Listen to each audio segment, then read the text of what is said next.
everybody hear me? Yeah? All right.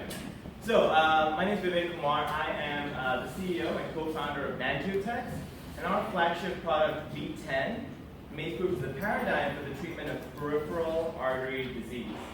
Now, peripheral artery disease, or PAD, is a debilitating disease. Over 8 million Americans suffer from PAD, which is characterized by decreased blood flow into the peripheral tissue, into the legs, into the muscle.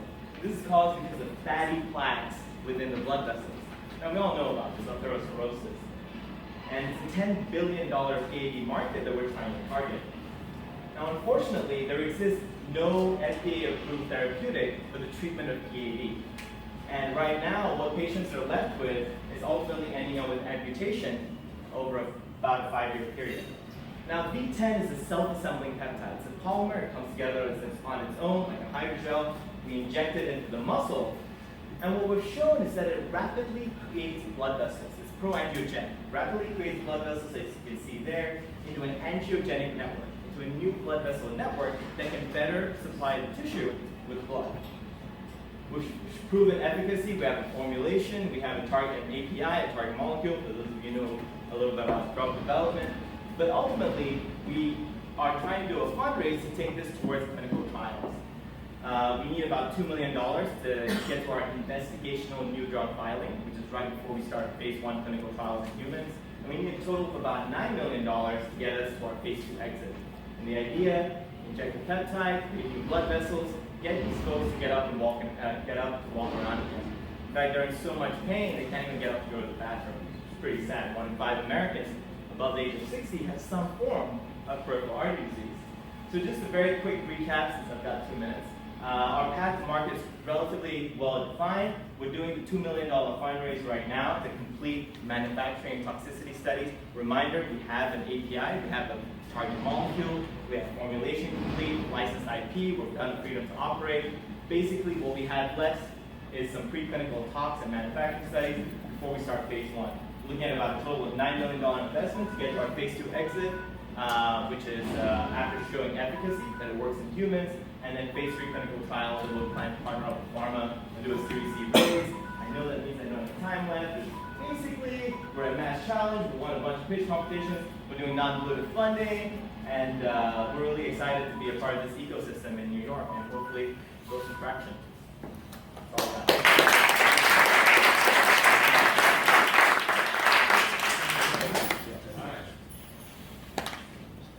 Sandy, I thought it was a really good presentation. You took a very technical, you're talking about medicine, and you made it easy for a layman like us, like me to understand. And I also like the fact that on your slide, and you only have a couple minutes, you told me that you have 2 possible exits, after phase 2 and after phase 3. Now, I've been a biotech investor for a while, and the one thing I didn't see was your patent protection. Because without your patent protection, this is not a product that's investable. Right. So, unfortunately, we didn't have enough time to cover it. We have IP on it. We have a provisional. We have a non-provisional that was filed in 2014. We've done freedom to operate. We have the freedom to operate in this space, and it's a U.S.-based patent. We don't have a PCT, but yeah. But you're going to have to, the provisional is only going to put place in law. Yeah. So non-provisional utility composition of matter. We're responding to office actions. So has that been issued or it's applied for? We applied for the non-provisional in August of 2014. Right. So we're going through office actions right now. Right. And in addition to that, this will be a new chemical entity because FDA hasn't seen this. It's going to be regulated through CEDAR. Those of you know what I'm talking about. This makes sense. And because of that, we'll get 3 to 6 years of extra NCE protection. So we're looking at about, if this goes to market in the next 4 to 6 years, we're looking at about another 16 to 18 years of exclusivity. So that beats a lot of pharma, where you're looking at about 5 years of recovering $1 billion. We're looking at about 16 years to recover about $100 million. Well, at the end of the day, if this product gets to the phase 3s and gets to, the strength of the product is all going to be around your patent estate, 100%.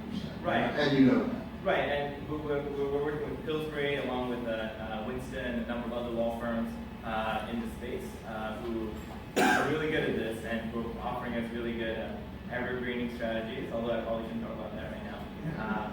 But yeah. And I thought that was, it's a busy slide, but it's a really good slide. It really tells everybody, it tells me exactly where you're at, where you need to go, and how you're gonna get out.